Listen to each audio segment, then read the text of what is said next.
Bismillahirrahmanirrahim. Assalamualaikum warahmatullahi wabarakatuh. Alhamdulillah, alhamdulillah wassalatu wassalamu ala Rasulillah wa ala alihi wa ashabihi wa man walah wa la haula wa la quwwata illa billah. Alhamdulillah, masyarul muslimin, para pemirsa, para jamaah yang dimuliakan Allah Subhanahu wa taala. Alhamdulillah, kita bersyukur kepada Allah Subhanahu wa taala di kesempatan kali ini. Ya, Allah Subhanahu wa taala memberikan kesempatan kepada kita untuk kita kembali bersama-sama berkumpul di salah satu rumahnya ini dalam rangka kebaikan untuk menjalankan perintah Allah Subhanahu wa taala, yaitu berupa ibadah thalabul ilm, yaitu mencari ilmu agama ini. Yang tentunya kalau kita mengamalkan ini para jamaah sekalian Allah Subhanahu wa taala, maka di situ ada banyak sekali kebaikan-kebaikan yang bisa kita dapatkan. Di antaranya sebagaimana disampaikan oleh Rasulullah SAW, bahwasanya barang siapa yang menempuh suatu jalan untuk mencari ilmu agama, ya maka di sana Allah Subhanahu wa taala akan mudahkan jalannya untuk menuju ke surga. Nah, itu kita berharap bahwasanya dengan ini semua kita nanti termasuk di antara hamba-hamba yang dimudahkan oleh Allah Subhanahu wa taala untuk bisa sampai di surganya kelak. Amin. Baiklah para jamaah sekalian yang dimuliakan Allah Subhanahu wa taala, kita melanjutkan pelajaran kita dari kitab Riyadhus Shalihin karya Imam An-Nawawi Asy-Syafi'i rahimahullah. Dan kita masih melanjutkan pada bab yang sama dengan bab sebelumnya, yaitu bab tentang menunjukkan kebaikan. Ya, menunjukkan tentang kebaikan. Dan kita insya Allah akan melanjutkan kepada hadis yang ke-174 yang disampaikan oleh Imam Nawawi dalam kitab Riyadhus Shalihin. Nah, di dalam hadis tersebut, Al-Imam An-Nawawi Asy-Syafi'i rahimahullah ta'ala, beliau menyampaikan kepada kita, wa an Nabi Hurairah radhiyallahu anhu, dari sahabat Abu Hurairah semoga Allah meridhoinya,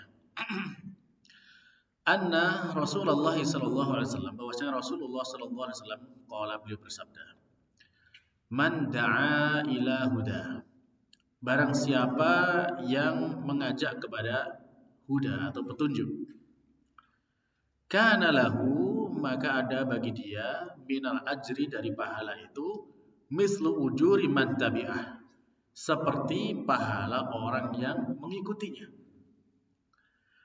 La yanqusu dzalika min ujurihim syai'a, yang seperti itu tidaklah mengurangi pahala dari orang-orang yang mengikuti itu sedikit pun.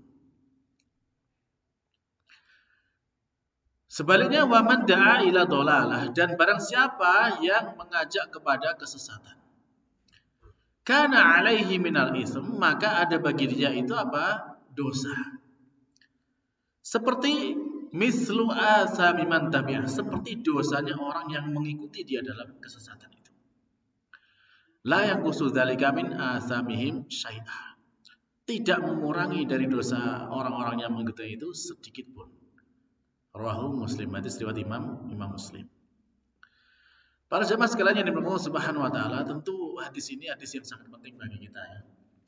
Penting sekali bahwasanya kalau di sana kita mengajak kepada kebaikan, kepada petunjuk, ya kita sudah mendapatkan pahala. Lalu kalau ada orang yang mengikuti ajakan kita, orang yang kita ajak, dia dapat pahala. Dan kita yang mengajak juga dapat kiriman pahala seperti pahalanya orang tersebut. Kita ambil contoh misalkan begini. Kalau misalkan kita, misal kita mengajak orang untuk membaca Al-Quran. Ya, kita mengajak membaca Al-Quran, ya kita anggap saja misalnya kita dapat pahala 1000, misalkan seperti itu. Lalu orang yang kita ajak, dia juga mengamalkan ajakan itu, dia juga membaca Al-Quran. Maka orang tersebut juga dapat pahala 1000. Ya. Nah, ketika orang yang kita ajak dapat 1000, maka kita pun juga akan mendapatkan kiriman yang sama, tambahan seperti pahala dapatkan orang tadi. Orang kita ajak dapat 1000, berarti kita ditambah lagi 1000. Berarti kita dapat berapa? 2000. Nah, kita dapat 2000 ini tidak mengurangi pahala orang kita ajak. Dia 1000 tetap dapat 1000. Tidak berkurang sama sekali. Itu kalau kita mengajak ke kebaikan. Nah, sebaliknya kalau misalkan ada orang yang mengajak kepada keburukan.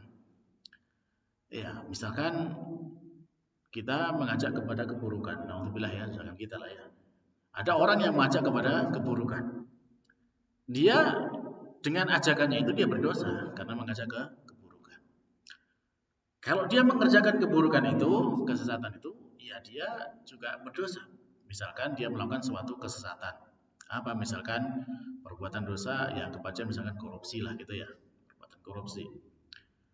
Dengan korupsinya misalkan dia dapat dosa 100 gitu ya. Karena biasanya orang yang berbuat buruk itu nggak mau sendiri, mesti ngajak teman kan itu. Nah, temannya diajak, temannya mau korupsi juga. Akhirnya temannya juga dapat dosa 100. Nah, ketika temannya ngikutin seperti itu dengan ajakan dia, nah dia ditambah lagi dosanya. Jadi dosanya yang ngajak itu dapat dosa 200 gitu. Tanpa mengurangi dosanya orang yang diajak. Yang diajak tetap dapat dosa 100. Nah, inilah para jemaah sekalian yang Allah Subhanahu wa taala. Jadi tentunya dari yang seperti ini ya kita harus pintar-pintar ya pintar-pintar mengolah apa yang perlu kita ajak kepada orang di sekitar kita, apa yang perlu kita sampaikan kepada orang di sekitar kita. Nah, itulah tentu akan menentukan balasan yang kita dapatkan. Kalau kita mengajak kepada kebaikan, nah di sana kita akan mendapatkan lipatan balasan kebaikan. Tapi kalau kita justru sebaliknya mengajak kepada keburukan, alhamdulillah ya, jangan sampai demikian, ya kita akan mendapatkan tambahan dosa dari orang yang mengikuti keburukan yang kita sampaikan. Dari hadis ini para jamaah sekalian yang dimuliakan Allah Subhanahu wa taala, Fadil Syekh Muhammad bin Shalih Al-Utsaimin rahimahullah taala beliau menyampaikan bahwasannya ya, siapa yang mengajak kepada petunjuk, maksudnya yaitu menjelaskan kepada manusia, mengajak mereka kepada kebaikan, kepada petunjuk tersebut ya. Menjelaskan, misalkan dia menjelaskan apa? Menjelaskan tentang fadilahnya sholat duha. Ya, sholat duha itu ya pahalanya misalkan diantaranya bisa sebagai sedekah dari seluruh tulang sendi kita. 2 rakaat duha itu mencukupi sedekahnya sendi-sendi tubuh kita. Jadi dalam tubuh kita itu kan ada 360 persendian. Setiap pagi masing-masing itu minta sedekahnya. Ya, jadi kita diminta untuk memberikan sedekah sebanyak 360 itu sebagai sedekahnya persendian kita. Lalu kata Nabi SAW ya setiap kali kita tasbih subhanallah itu 1. Ya, alhamdulillah itu 1 gitu kan. Nah, semua zikir kita itu bisa dihitung sebagai kebaikan atau sedekah yang bisa membayar persendian kita.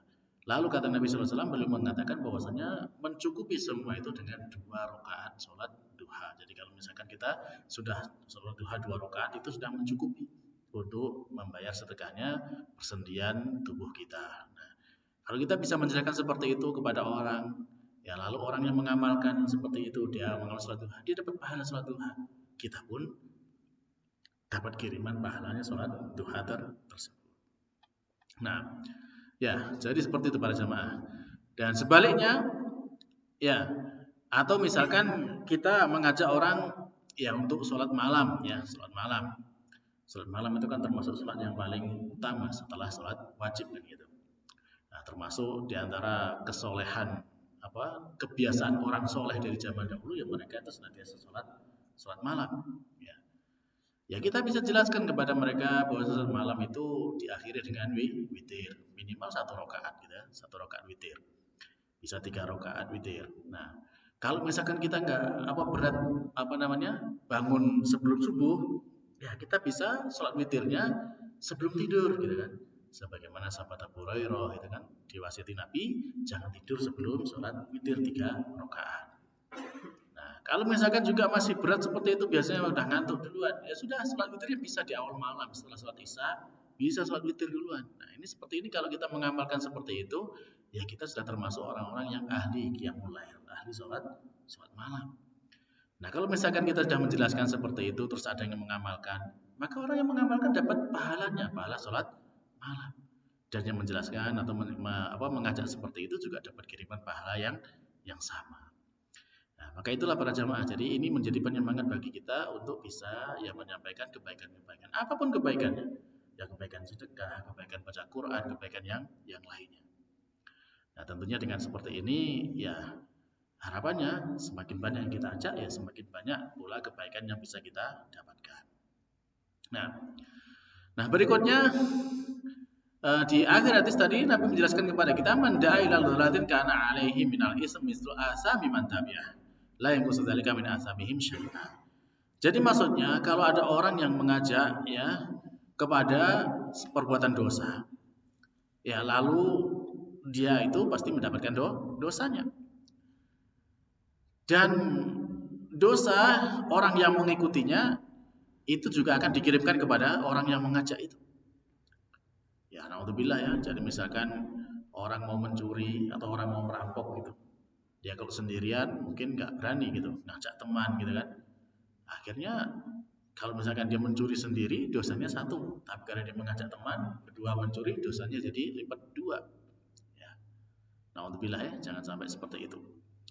Baiklah para jamaah sekalian yang Allah Subhanahu wa taala. Jadi intinya bahwasanya di dalam hadis ini ya apapun yang kita lakukan itu tadi kan secara langsung kita mengajak gitu.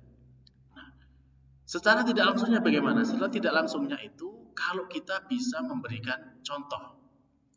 Ya kita misalkan orang yang rajin ke masjid gitu. Terus orang melihat kok orang ini setiap harinya ke masjid ya. Kok hidupnya kelihatan tenang, kelihatan nyaman itu. Sementara tetangganya yang nggak pernah ke masjid, kok setiap harinya itu susah, terus cekcok dan rumah tangganya gitu. Aku tak ikut ke masjid gitu. Nah kalau orang sampai seperti itu terinspirasi dalam bahasa, terinspirasi dengan orang lain, nah orang itu juga bisa dapat pahalanya, pahala kebaikan yang ditiru oleh orang lain. Nah maka di sini juga penting kita menjadi teladan, menjadi contoh dalam kebaikan. Pun sebaliknya, kalau misalkan ada orang-orang yang memberikan contoh keburukan, misalkan dia orang kaya raya gitu kan, tapi kekayaannya hanya untuk perbuatan yang dosa, misalkan untuk hura-hura, membagi-bagikan miras gitu kan, membagi-bagikan minuman keras kepada orang-orang. Akhirnya orang lain, wah enak ya hidupnya kayak gitu, aku tak cari uang guys buat kayak gitu. Nah, karena dia terinspirasi dengan keburukan orang tersebut, ya maka dia juga mendapatkan kiriman dosanya orang yang mengikuti. Nah itulah para jamaah sekalian yang Allah Subhanahu Wa Taala. Nah dari sinilah ya bahwasanya kita ketika menjadi sebab kebaikan, yaitu akan mendapatkan kiriman pahala kebaikan.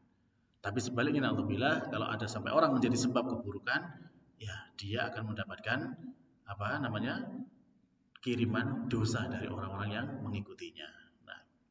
Maka untuk itu ya sekali lagi harus pintar-pintar ya kita memilih apa yang harus kita lakukan, apa yang harus kita sampaikan. Baik.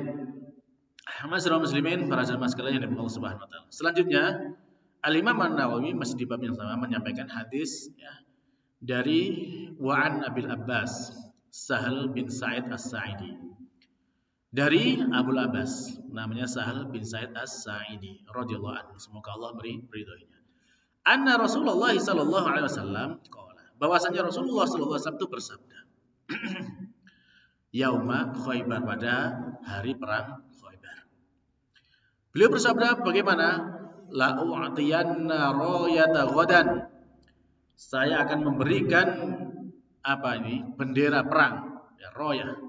Apa istilahnya kalau dalam perang itu?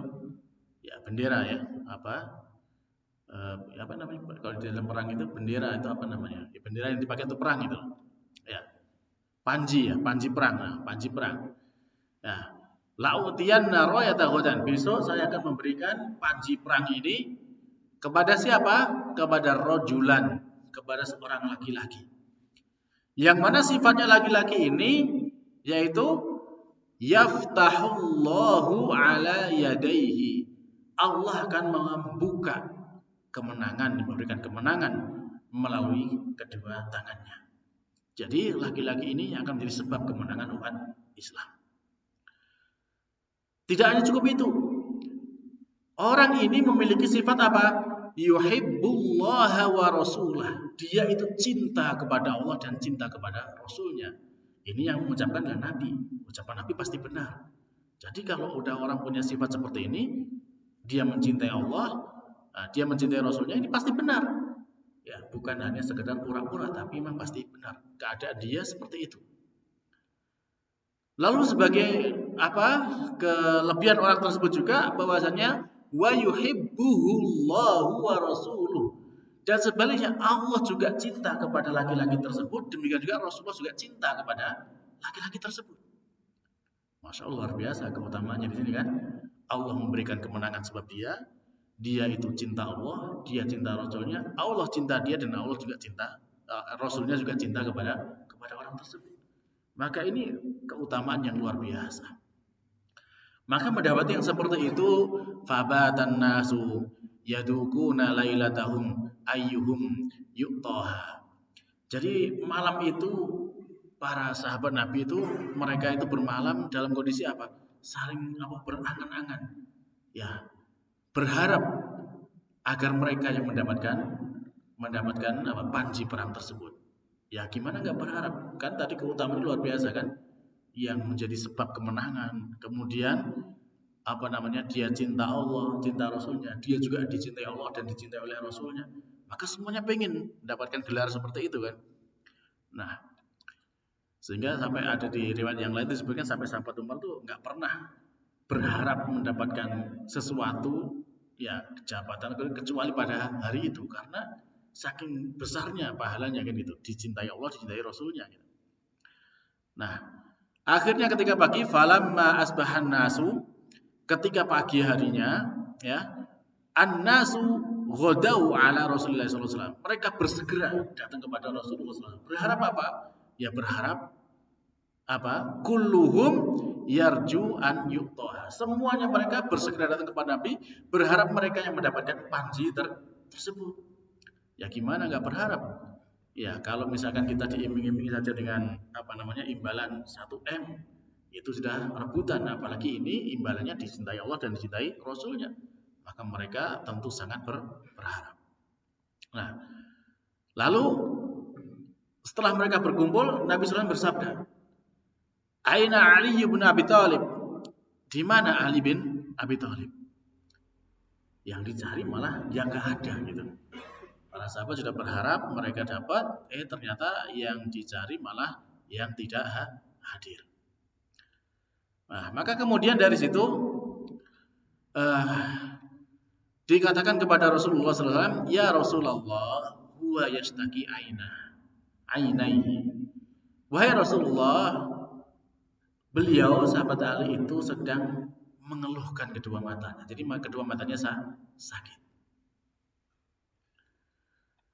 Lalu kemudian fa'arsilu ilaihi. Lalu kemudian para sahabat itu membawa sahabat Ali ini kepada Rasulullah SAW. Fa'tiya bihi fabasaqa Rasulullah SAW fi ainaihi. Lalu kemudian Rasulullah mengusapkan ya dengan kedua tangannya kepada kedua matanya, wada'alahu, lalu mendoakan kepada sahabat Ali tersebut. Dan terjadi apa? Fabaro'a hatta ka'allam yakun bihi wajah. Lalu seketika itu pula sahabat Ali sembuh sakit matanya, seakan-akan tidak pernah merasakan sakit di matanya. Ini adalah mukjizat dari Rasulullah SAW. Nah, lalu setelah sahabat Ali sembuh, fa'atahu ar-rayah. Lalu Rasulullah memberikan panji perang itu kepada sahabat Ali. Mendapatkan mandat seperti itu, sahabat Ali bertanya kepada Rasulullah SAW. Ya Rasulullah, wahai Rasulullah, uqatiluhum hatta yakunu mithlana. Apakah saya harus memerangi mereka sampai mereka semua seperti kita? Artinya yaitu mereka masuk Islam semuanya. Maka kata Nabi sallallahu alaihi wasallam, beliau bersabda, faqala unfuz ala rislik. Kamu ya berjalan tenang, pelan-pelan saja. Ya, pelan-pelan saja hatta tanzila bisahatin, sampai kamu ya sampai di pelataran mereka, di tengah-tengah pemukiman mereka. Tsumma da'uhum ilal Islam, kemudian ajak mereka untuk masuk ke dalam agama Islam. Wa akhbirhum bima yajibu alaihim, dan kabarkan kepada mereka dengan apa yang harusnya menjadi kewajiban atas mereka. Kewajiban dalam Islam itu apa saja, itu disampaikan. Yang itu termasuk min haqqillahi ta'ala fihi, yang kewajiban-kewajiban itu menjadi haknya Allah Subhanahu wa ta'ala di dalam kita beragama Islam. Maka kata Nabi SAW menutup wasiatnya ini, "Fawallahi, maka demi Allah, la ayyahdiyallahu bika, sekiranya Allah memberikan hidayah denganmu, rajulan wahidan, seorang laki-laki saja, khairun laka, itu lebih baik bagimu, min humrin na'am, daripada unta-unta merah." Hadis ini muttafaqun alaih, riwayat Imam Bukhari dan Muslim. Para jamaah sekalian yang dimuliakan Subhanahu wa ta'ala, hadis ini panjang ya. Kalau kita ambil faedah-faedahnya, ya sangat banyak sekali faedah-faedah yang bisa kita ambil dari hadis ini. Ya, maka secara singkat saja bahwasanya ya di sini Nabi Shallallahu Alaihi Wasallam itu berada pada perang Khaybar. Di perang Khaybar tersebut Nabi Shallallahu Alaihi Wasallam itu memerangi orang-orang Yahudi. Ya, kalau kita melihat kepada sirah Nabi Shallallahu Alaihi Wasallam, jadi mengapa orang Yahudi itu yang mereka itu dari Bani Israel ya? Bani Israel mereka itu asalnya dari Syam. Syam itu dari Madinah pada masa itu tuh masih ke arah utara lagi, ya kira-kira perjalanan 1 bulan. Kalau perjalanan pada masa itu. Nah, pertanyaan mengapa kok mereka bisa sampai di Madinah gitu kan? Nah, ternyata memang mereka itu membaca di dalam kitab Taurat ya, bahwasanya nanti Nabi akhir zaman itu akan muncul di daerah yang waktu itu dikenal dengan namanya Yastrib kan, daerah Madinah sebelumnya kan namanya Yastrib. Mereka tahu lahirnya di kota tersebut. Ya, kemudian ciri fisiknya seperti apa gitu kan. Sehingga mereka berharap nanti yang menjadi nabi terakhir itu dari keturunan mereka. Sehingga mereka itu istilahnya hijrah ya, berbondong-bondong pindah ke negeri yang nanti di sana akan muncul nabi akhir zaman. Yaitu di Madinah tersebut. Nah, karena seperti itu ternyata Nabi akhir zaman itu ya benar Allah utus di kota Madinah, tetapi dia bukan dari keturunan Yahudi, tapi dari keturunan Arab, keturunannya Nabi Ismail. Ya. Sehingga mendapat yang seperti itu mereka merasa kecewa. Akhirnya mereka merasa iri. Kok bisa-bisanya Nabi dari dulu itu dari kalangan Bani Israel kan, setelah Nabi Ibrahim ya, kemudian di sana Nabi Ismail dan saudaranya sama Nabi Ishak ya. Nah, dari keturunan Nabi Ishak itu kemudian lahir Yakub. Yakub lah yang namanya Israel, dan keturunan Yakub inilah yang menjadi Bani Israel. Dan Nabi setelahnya itu dari situ semua, dari keturunan itu semua, Nabi-Nabi setelahnya sampai Nabi Isa. Nah, Nabi penutupnya kok dari keturunannya Ismail, itu mereka tidak terima gitu kan. Akhirnya mereka merasa hasad dan akhirnya tidak mau masuk Islam. Padahal mereka tahu, benar-benar tahu bahwa ini Nabi akhir zaman. Nah, jadi itu para jamaah termasuk di antara penghalang hidayah yaitu adanya sikap hasad, itu menjadi penghalang hidayah. Nah, sehingga ketika Nabi SAW sudah pindah ke Madinah, sudah hijrah ke Madinah, Nabi membuat perjanjian damai dengan Yahudi yang ada di Madinah. Ya, di antara mereka ya awalnya sepakat berdamai, lalu kemudian mereka mengingkari, berkhianat dari perjanjian tersebut sehingga mereka diperangi, termasuk ya terakhir diperangi di Khaybar ini. Ya, mereka diperangi di Khaybar sehingga kemudian sampai Allah membuka kemenangan di Khaybar melalui tangan sahabat ahli ini. Nah, para jamaah sekalian yang Allah Subhanahu wa taala. Nah, itu terkait dengan Khaybar ya. Nah, terus pelajaran yang lainnya dari hadis ini ya, misalkan seperti yang disampaikan oleh Fadil Syekh Muhammad bin Shalih Al-Utsaimin ya, bahwasanya Allah Subhanahu wa taala membuka melalui kedua tangannya. Ya, memberikan kemenangan melalui kedua tangannya. Ya. Jadi karena Allah Subhanahu wa taala ketika membuka atau memberikan suatu kemenangan, maka di situ ada sebuah kebaikan yang banyak, kebaikan yang banyak. Ya, tentunya kebaikan yang besar yang didapatkan oleh umat Islam. Karena apa? Karena ketika Allah Subhanahu wa taala memberikan hidayah kepada seorang saja, ya melalui usaha kita, maka itu lebih baik daripada unta-unta merah. Yang dinamakan unta merah di situ kenapa? Ya karena pada masa itu mereka mengenal kendaraan yang paling mahal itu ya unta merah gitu. Jadi harta yang paling mahal bagi orang Arab pada saat itu adalah unta merah, menjadi primadona gitu ya. Kalau Jadi orang kita menyebutnya Rojokoyo ya. Rojokoyo orang sana tuh unta merah. Nah, rajanya kekayaan. Nah, sehingga Nabi menyebutkan bahwasanya kalau kita bisa memberikan hidayah kepada satu orang saja, itu lebih baik daripada unta-unta merah. Nah, sehingga di sana orang-orang pada bersemangat berlomba untuk memberikan hidayah. Dan di sini ketika Allah Subhanahu wa taala sudah bisa memberikan kemenangan di suatu daerah, misalnya daerah Khaybar seperti itu, ya maka di sana maksudnya ya orang-orang di sana itu menerima Islam, mau ya masuk Islam. Maka itulah yang diharapkan bahwasanya lebih baik daripada harta yang paling berharga pada masa itu. Termasuk juga yang tadi disebutkan di dalam hadis tentang keutamaan sahabat Ali radhiyallahu anhu, bahwasanya Allah mencintainya, dia mencintai Allah dan mencintai Rasulnya, dan juga Allah dan Rasulnya mencintai dia. Maka ini keutamaan yang besar bagi sahabat Ali bin Abi Thalib. Ya, sehingga manusia pada saat itu berharap untuk mendapatkan gelar tersebut. Sehingga mereka di malam harinya tidak bisa tidur, berharap berangan-angan agar mereka mendapatkan gelar tersebut. Nah, tapi ketika di pagi hari sahabat Ali tidak hadir, ya maka di sana menunjukkan bahwasanya sahabat Ali sebenarnya tidak tahu dengan apa yang disampaikan oleh Rasulullah pada malam harinya. Ya, namanya sahabat Ali tidak tahu tentang adanya kumpul-kumpul di pagi hari itu. Karena apa? Karena beliau sakit kan gitu. Sakit sehingga beliau di tendanya gitu. Tidak ikut kumpul. Akan tapi kemudian Rasulullah memanggil beliau.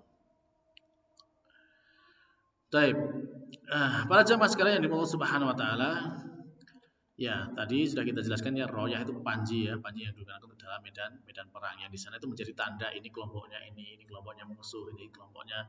Kadang-kadang dalam satu pasukan itu kan ada ya pasukan kalau dalam militer itu kan ada pasukan pionnya di depan gitu ya, ada yang pasukan pasukan tanknya, ada pasukan itu. Kalau zaman dulu ya pasukan ada sayap kiri, sayap kanan, pasukan berjalan kaki, pasukan berkuda, pasukan pemanah. Masing-masing memiliki bendera yang itu menjadi tanda kalau mereka itu pimpinannya di sana gitu. Komandonya di sana. Nah, baik. Terus ketika Rasulullah SAW itu sudah memberikan panjinya kepada sahabat Ali, ya maka beliau berpesan kepada sahabat Ali ya agar ketika masuk ke Khaybar itu ya masuknya dengan pelan-pelan ya, tidak tergesa-gesa ya. Supaya apa? Supaya tidak membuat tentara atau pasukannya itu kecapean, dan juga itu sudah menimbulkan rasa takut di dalam diri orang-orang kafir. Kan termasuk mukjizat Nabi SAW yang tidak diberikan kepada umat-umat yang lain itu kan bahwasanya Nabi Muhammad itu ketika akan berperang itu musuh sudah diberikan rasa takut jauh perjalanan 1 bulan. Jadi Nabi belum berangkat 1 bulan itu musuhnya ketakutan. Itu kan termasuk diantara keistimewaan Nabi SAW. Sehingga dalam menghadapi perang seperti ini nggak perlu tergesa-gesa, pelan-pelan saja gitu ya, karena musuh sudah ketakutan. Nah, lalu kemudian di sana sebenarnya perang di dalam agama Islam itu tujuannya bukan membunuh orang, tidak. Tetapi tujuannya adalah supaya mereka itu mau masuk Islam, mau menerima agama Islam. Kalau setelah mereka menerima Islam, ya mereka nggak boleh dibunuh. Ya, dalam Islam seperti itu. Akan tapi kebanyakan manusia ketika diajak masuk Islam itu mereka merasa sombong, mereka tidak mau, akhirnya memilih perang. Kan ketika dalam Islam itu sebelum memulai peperangan itu kan ada langkah-langkah, tidak boleh langsung menyerbu, itu nggak boleh. Jadi harus ada mediasi, negosiasi dulu. Ayo masuk Islam, gitu kan? Kalau masuk Islam selamat, ya. Kalau masuk Islam selamat. Terus kalau misalkan nggak mau masuk Islam ya sudah damai, tapi memberikan jizyah atau upeti setahun sekali saja, nggak banyak, cuma setahun sekali. Tapi dengan syarat apa? Dengan syarat mengikuti hukum yang ditetapkan oleh pemerintah negeri Islam. Meskipun mereka beragama non-Islam, tapi tidak boleh memberontak, tidak boleh berbuat makar, tidak boleh berkhianat, gitu kan? Nah itu. Nah kalau tetap nggak mau juga, ya nggak ada pilihan lain kecuali harus perang. Nah itulah kemudian makanya sebenarnya ketika kemudian ada orang-orang yang mengatakan bahwasanya Islam itu agama yang kejam, itu sama sekali tidak benar. Karena dalam Islam itu tahapannya jelas, ya. Islam hanya bertujuan atau menginginkan manusia itu selamat dari kesesatan dan kekafiran. Sehingga Islam mengajak orang itu untuk kembali menyembah kepada Allah Subhanahu wa taala dan menghindari penyembahan kepada selain Allah Subhanahu wa taala. Baiklah para jemaah sekalian yang Allah Subhanahu wa taala, itulah mungkin beberapa faedah yang bisa kita ambil dari hadis ini, ya. Ya tentunya masih banyak faedah-faedah yang lainnya, tapi karena sudah waktunya Isya, ya kita cukupkan dulu untuk sekian di pertemuan kali ini. Baik, mungkin barangkali masih ada yang mau ditanyakan dari para jamaah, dipersilakan kalau ada yang bertanya. Nah, baik, kalau tidak ada, ya berarti mungkin cukup dulu untuk malam hari ini. Semoga Allah Subhanahu wa taala ya menerima ibadah kita, belajar kita di malam hari ini, dijadikan sebagai simpanan kita yang berharga di dunia dan di akhirat, dan menjadikan sebab bagi kita semuanya untuk bisa masuk ke surganya Allah Subhanahu wa taala. Amin. Kita akhiri dengan doa kafaratul majelis. Subhanakallahumma rabbana wa bihamdika asyhadu an la ilaha illa anta astaghfiruka wa atubu ilaik. Wassalamualaikum warahmatullahi wabarakatuh.